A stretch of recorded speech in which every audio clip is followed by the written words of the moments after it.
Vous connaissez peut-être déjà les obligations d'entreprise ou les fameux bons du Trésor américain. Découvrez dans cet article les OAT français, ces obligations d'État français, qui financent le budget de la France. Découvrons dans cet article ce qu'est l'OAT français, comment fonctionnent les OAT français, quel est le lien entre l'OAT français et un prêt immobilier, quel impact sur le budget de la France, quelle est la rentabilité de l'OAT français en 2023, comment investir dans la dette de l'État français. Qu'est-ce que les OAT français? Les OAT français, obligations assimilables du Trésor, sont des obligations d'État qui existent depuis plus de 25 ans et dont l'émission sert pour le financement des dépenses publiques françaises. La première OAT française a été émise en mai 1985 par Pierre Bérégovoy, ministre des Finances. Depuis 2001, c'est l'agence France Trésor qui est en charge de l'organisation de la vente des OAT françaises. Les investisseurs qui achètent des OAT prêtent des fonds à l'État français pour une période qui peut aller de 7 à 50 ans. Dans la plupart des cas, ce sont des obligations à taux fixe. Il s'agit de l'un des placements financiers considérés comme les moins risqués. Ce n'est qu'en cas de faillite du pays que les investisseurs risquent de ne pas recevoir le remboursement de l'argent prêté. Les OAT peuvent avoir une échéance à court terme, 5 ans, à moyen terme, 10 ans, ou à long terme, 20 ans ou plus. Les principaux acquéreurs d'OAT sont les gestionnaires d'OPCVM type SICAV ou FCPE, dans le cadre de la gestion d'un fonds d'investissement. Les différents types d'OAT. Au-delà de la durée qui est une caractéristique importante des OAT, il existe différents types d'OAT que nous allons vous détailler ci-dessous. Les OAT à taux fixe les plus répandus sont les OAT à taux d'intérêt fixe. Elles peuvent durer jusqu'à 50 ans et permettent de recevoir chaque année un intérêt fixe déterminé au moment de l'émission. Le capital est remboursé au moment de la date de l'échéance. Les OAT à taux variable. Les OAT à taux variable, bien que plus rares, permettent de sécuriser l'investisseur contre l'inflation. Les intérêts de cette OAT sont indexés sur un indice qui mesure l'évolution des prix à la consommation en France et en zone euro. Les OAT sont indexés sur les prix à la consommation français, alors que les OAT EUROI sont indexés sur les prix à la consommation européens. Les OAT de capitalisation. Les OAT de capitalisation sont un type d'obligation d'État qui ne verse pas les intérêts régulièrement, sous forme de coupons, comme c'est le cas avec les autres types d'OAT. Dans ce cas précis, le capital plus les intérêts sont remboursés au moment de l'échéance. En 2017, sont apparues les premières OAT vertes. La France fut le premier pays au monde à émettre des emprunts verts. La première émission d'OAT verte en 2017 avait comme échéance une période de 22 ans, et une rentabilité de 1,75%. Un montant de 7 milliards d'euros fut levé lors de cette émission d'OAT verte. Comment fonctionne une obligation assimilable du Trésor? Les OAT fonctionnent comme la plupart des obligations, c'est-à-dire qu'il y a un taux d'intérêt qui est déterminé au moment de l'émission, ainsi qu'une date d'échéance. Chaque année, l'investisseur va recevoir ce que l'on appelle un coupon, et qui correspond au versement des intérêts. Le terme coupon vient de l'époque à laquelle les obligations étaient encore des titres papier. Il fallait découper un coupon pour se rendre à la banque et recevoir ses intérêts, comme on peut le voir ci-dessous avec l'illustration d'une obligation d'État canadienne. Exemple d'une obligation de 5 000 $ canadiens émise par le gouvernement canadien. Source, Gouvernement du Canada, OSS. GC.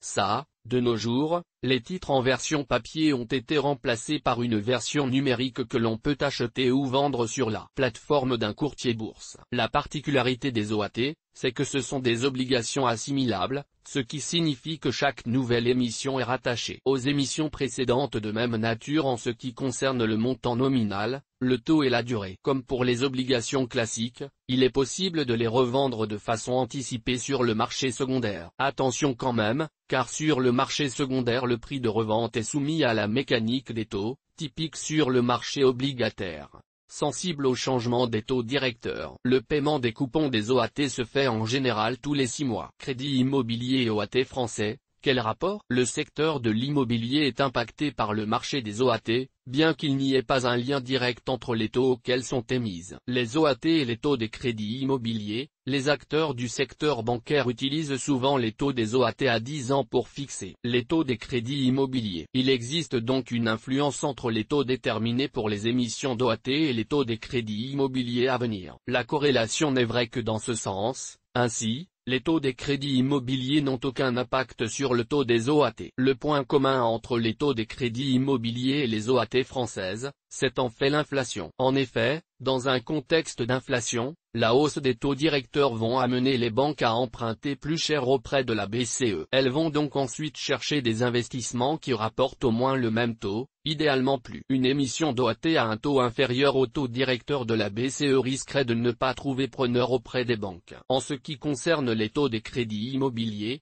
il est logique que la banque aille appliquer un taux supérieur au taux auquel elle est en mesure d'emprunter. Il s'agit donc d'une suite de conséquences logiques entre l'inflation, les taux de la BCE, les OAT et le taux des crédits immobiliers. Quel impact l'OAT français a-t-il sur le budget de la France? Pour le financement de son budget, nous l'avons compris, l'État français a recours à des émissions d'obligations, OAT. La réussite des émissions d'OAT a un impact très important pour un pays, car plus les taux auxquels un État peut financer son budget sont élevés, plus le poids de la dette sera lourd dans les finances publiques. Les taux, eux, sont fixés par la loi de l'offre et de la demande, en fonction des perspectives de croissance et de la situation économique du pays. Par exemple, la situation actuelle de la France, avec de nombreuses manifestations largement médiatisées dans le monde entier, pourrait faire peur aux investisseurs. En conséquence, l'État pourrait échouer à financer son budget à des taux compétitifs et être contraint de proposer des taux plus élevés pour attirer des investisseurs. En 2019,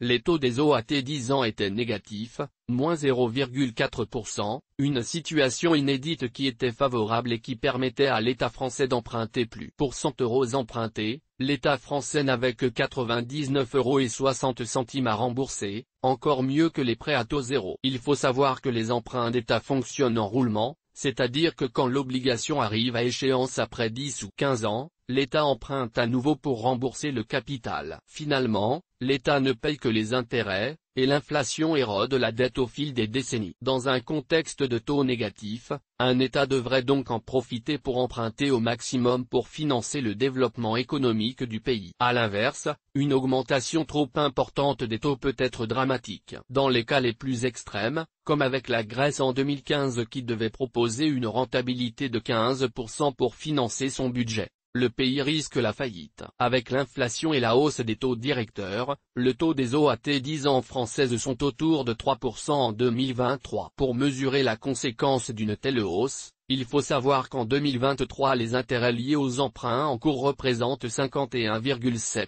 milliards d'euros, c'est donc 60% de la totalité de l'impôt sur le revenu, 86,9 milliards d'euros, qui servira à payer les intérêts de la dette. Alors qu'en 2020 et 2021, ce montant était positif pour le bilan de l'État. Pour conclure, il faut retenir que le budget de l'État est financé avec les mêmes outils et suivant les mêmes règles que les entreprises, par le biais des obligations. Au-delà de la volonté d'un gouvernement, les finances publiques sont sensibles aux mécaniques d'offre-demande, ainsi l'aversion au risque des investisseurs et le risque réputationnel sont aussi importants que la stratégie économique. Quelle est la rentabilité des OAT français en 2023? Comme évoqué précédemment, les taux des OAT suivent de très près l'inflation et les taux directeurs de la BCE. Dans le cas d'un pays stable offrant un contexte rassurant pour les investisseurs, les taux des obligations d'État devraient être fortement corrélés aux taux directeurs. Un pays dont la situation économique et sociale effraie les investisseurs pourrait voir les taux de ses obligations doubler ou tripler. Actuellement, la rentabilité des OAT 10 ans est en forte hausse, autour de 2,84%. Les taux des OAT 10 ans a même dépassé les taux observés en 2013. Évolution des taux OAT 10 ans pour la France de 2013 à 2023. Source,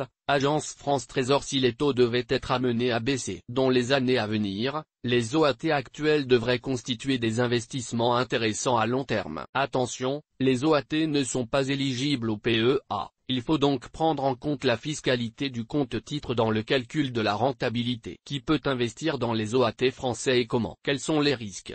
Bien que ce soit principalement les sociétés de gestion, les banques et les fonds d'investissement qui vont acheter des OAT français, il est techniquement possible pour n'importe quel investisseur d'acheter des OAT sur le marché secondaire. En effet, l'agence France Trésor a mis en place un partenariat avec Euronext pour permettre aux particuliers de pouvoir facilement acheter des OAT français directement depuis un compte titre d'un courtier bourse. Le montant d'une OAT est souvent autour de 100 €, le prix d'émission sur le marché primaire, ce qui nous amène à aborder la dernière partie de cet article, les risques. Dans le cas d'un investisseur qui souhaiterait garder son OAT jusqu'à échéance, le seul risque serait le risque de faillite de l'État français. Cependant, puisque les OAT peuvent avoir une échéance à très long terme, il ne faut pas négliger le risque associé à une revente anticipée sur le marché secondaire. Dans ce deuxième scénario, le facteur de risque est l'évolution des taux futurs des OAT. Par exemple, une OAT 10 ans française achetée 100 € avec un taux de 1,50% perdra de sa valeur s'il y a des émissions d'OAT 10 ans à 2,5%. À l'inverse,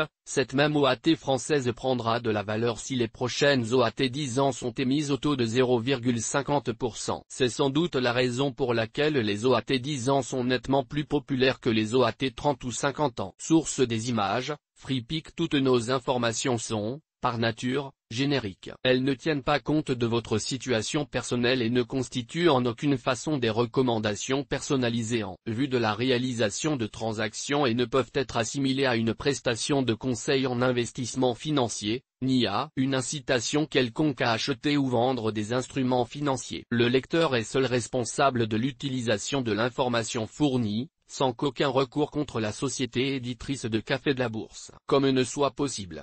La responsabilité de la société éditrice de Café de la Bourse, comme ne pourra en aucun cas être engagée en cas d'erreur, d'omission ou d'investissement inopportun.